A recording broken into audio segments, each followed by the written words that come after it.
Pernah nggak sih Anda beli sesuatu karena mereknya kelihatan peduli lingkungan? Atau mungkin Anda milih kerja di satu perusahaan karena ngerasa visinya mulia? Nah, di balik pilihan-pilihan sederhana itu, sebenarnya ada perdebatan besar yang udah berjalan puluhan tahun. Apa sih tujuan utama sebuah perusahaan itu? Yuk kita telusuri bareng-bareng gimana hati nurani perusahaan ini berevolusi dari yang tadinya cuma slogan sampai jadi strategi bisnis yang krusial banget.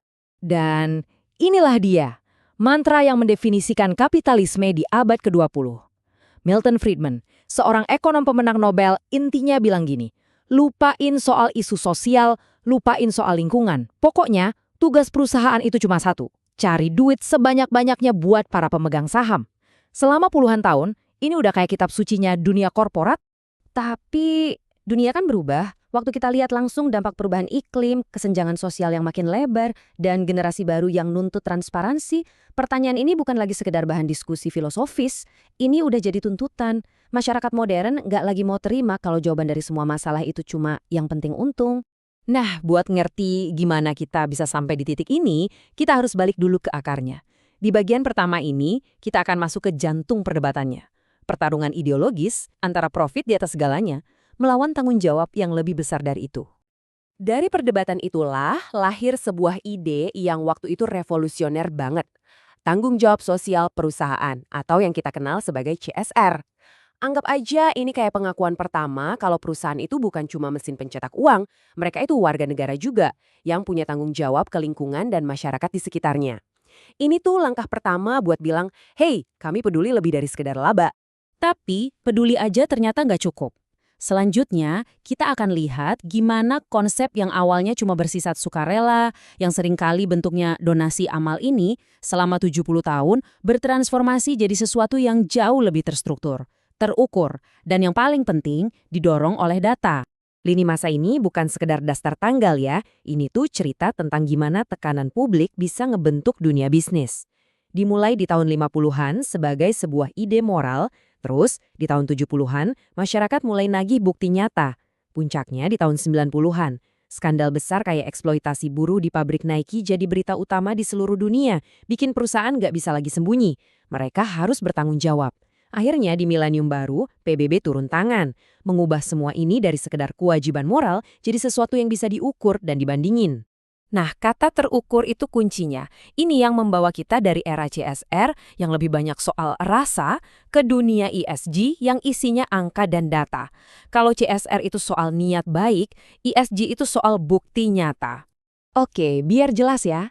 ESG itu bukan sekedar ganti nama dari CSR. Keduanya beda banget secara fundamental. CSR itu mungkin kayak perusahaan nyumbang uang buat nanam pohon, tindakan yang baik. Sementara ESG itu kerangka buat investor buat nanya, perusahaan ini beresiko rugi nggak ya kalau nanti ada aturan emisi karbon baru? Atau reputasi mereka bisa anjlok nggak karena masalah perburuhan? Ini bukan soal filantropi, ini soal ngitung resiko bisnis jangka panjang. Untuk ngelakuin pengukuran ini, ada dua bahasa utama yang dipakai. GRI dan SASB. Coba bayangin sebuah perusahaan mobil. Laporan GRI-nya bakal cerita ke kita semua, karyawan, pelanggan, masyarakat, soal berapa banyak emisi yang dihasilin pabriknya dan gimana mereka memperlakukan pekerjaannya. Ini tentang dampak perusahaan ke dunia. Nah, di sisi lain, laporan SASB-nya ngomong langsung ke investor, ngejelasin gimana kelangkaan chip atau naiknya harga litium bisa ngaruh ke harga saham perusahaan. Keduanya penting, tapi audiens dan tujuannya beda jauh. Menerapkan kerangka kerja ini bisa jadi pengubah permainan loh. Kalau dilakuin dengan benar, untungnya gede banget. Tapi kalau salah atau lebih parah lagi palsu, risikonya bisa menghancurkan reputasi. Yuk, kita bedah kedua sisi mata uang yang tajam ini. Pertama, janjinya. Angka ini luar biasa. 9 dari 10 anak muda rela pindah ke merek lain kalau merek itu sejalan sama nilai-nilai yang mereka pegang. Ini pergeseran yang gede banget. Kekuatan sekarang ada di tangan konsumen yang milih pakai dompet mereka. Tiba-tiba punya tujuan sosial itu bukan lagi sekedar biaya, tapi jadi keunggulan kompetitif yang nyata. Dan keuntungannya nggak berhenti di situ. Grafik ini nunjukin soal perang rebutan talenta. Orang-orang terbaik sekarang nggak cuma nyari gaji, mereka pengen pekerjaan yang punya makna. Perusahaan yang bisa nawarin tujuan, bukan cuma pekerjaan, berhasil mempertahankan karyawan terbaiknya. Tingkat perputaran karyawan yang jauh lebih rendah ini artinya apa? Stabilitas, inovasi, dan penghematan biaya yang signifikan. Kedengarannya bagus banget ya. Mungkin terlalu bagus untuk jadi kenyataan. Anda benar. Disinilah kita belok ke sisi gelapnya. Gimana kalau semua janji manis tentang tujuan dan nilai-nilai ini cuma topeng? Cuma strategi marketing canggih buat nutupin kenyataan yang nggak seindah itu? Nah, ada istilahnya buat itu, greenwashing. Ini adalah seni membuat perusahaan kelihatan lebih ramah lingkungan daripada kondisi aslinya. Bayangin aja sebuah perusahaan minyak yang pasang iklan gede-gedean soal investasi mereka di panel surya. Padahal 99% bisnisnya masih dari bahan bakar fosil. Nah, itulah greenwashing. Momen di mana citra jadi lebih penting daripada dampak yang sebenarnya. Dan sayangnya contohnya ada di mana-mana. Skandal Dieselgate Volkswagen itu kasus klasik, di mana klaim diesel bersih ternyata cuma tipuan yang disengaja. Atau lihat McDonald's, niat mereka ganti ke sedotan kertas kedengarannya bagus, tapi jadi bumerang waktu ketahuan sedotan itu malah nggak bisa didaur ulang. Setiap kasus ini nggak cuma bikin rugi secara finansial, tapi juga ngerusak aset yang paling berharga, kepercayaan publik. Sekarang kita bawa cerita ini ke level yang lebih rumit lagi, politik.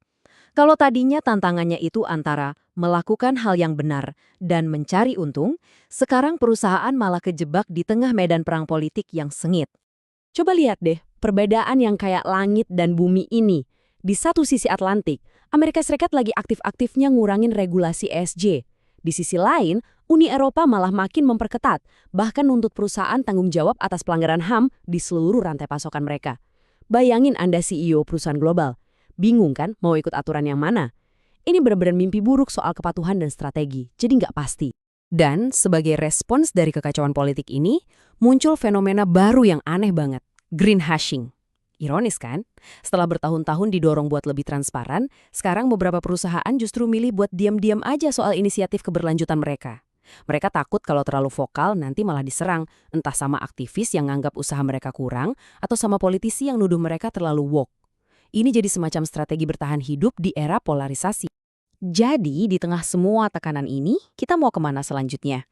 Jawabannya ada di pergeseran berikutnya dalam evolusi ini. Yuk kita lihat ke masa depan, di mana tanggung jawab perusahaan bukan lagi soal menuhin daftar periksa, tapi menjadikannya sebagai mesin inovasi dan keunggulan kompetitif. Selamat datang di era ESG 2.0. Ini bedanya antara cuma bikin laporan sama benar-benar mengintegrasikan. Dulu, laporan ESG mungkin dibuat sama tim komunikasi. Sekarang, prinsip ESG itu ditanam di setiap keputusan bisnis. Contohnya, desainer mobil nggak cuma mikirin aerodinamika, tapi juga jejak karbon dari setiap bahan yang dia pakai. Manajer rantai pasokan nggak cuma nyari harga paling murah, tapi juga mastiin pemasoknya bayar upah yang adil. ESG bukan lagi sebuah laporan, tapi cara kerja. Dan yang bikin semua ini jadi mungkin adalah teknologi. Teknologi jadi kayak wasit yang nggak bisa dibohongin. AI bisa nganalisis citra satelit buat ngecek klaim deforestasi. Blockchain bisa bikin jejak digital yang nggak bisa diubah buat ngelacak mineral dari tambang sampai ke produk akhir. Sensor IoT ngasih data penggunaan air secara real time, bukan cuma perkiraan. Di dunia kayak gini, greenwashing jadi hampir mustahil. Transparansi radikal bukan lagi pilihan, tapi keniscayaan yang didorong oleh teknologi. Nah, ini semua membawa kita balik ke pertanyaan awal, tapi dengan kacamata yang baru.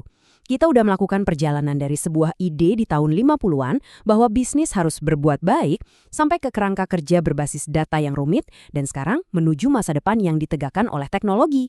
Perjalanan ini sepertinya mengarah pada satu kesimpulan yang provokatif. Mungkin di masa depan, aset terbesar sebuah perusahaan bukanlah pabriknya, patennya, atau bahkan mereknya, tapi nilai-nilai yang dianutnya. Mungkin hati nurani bukan lagi sekedar kewajiban, melainkan keuntungan tertinggi.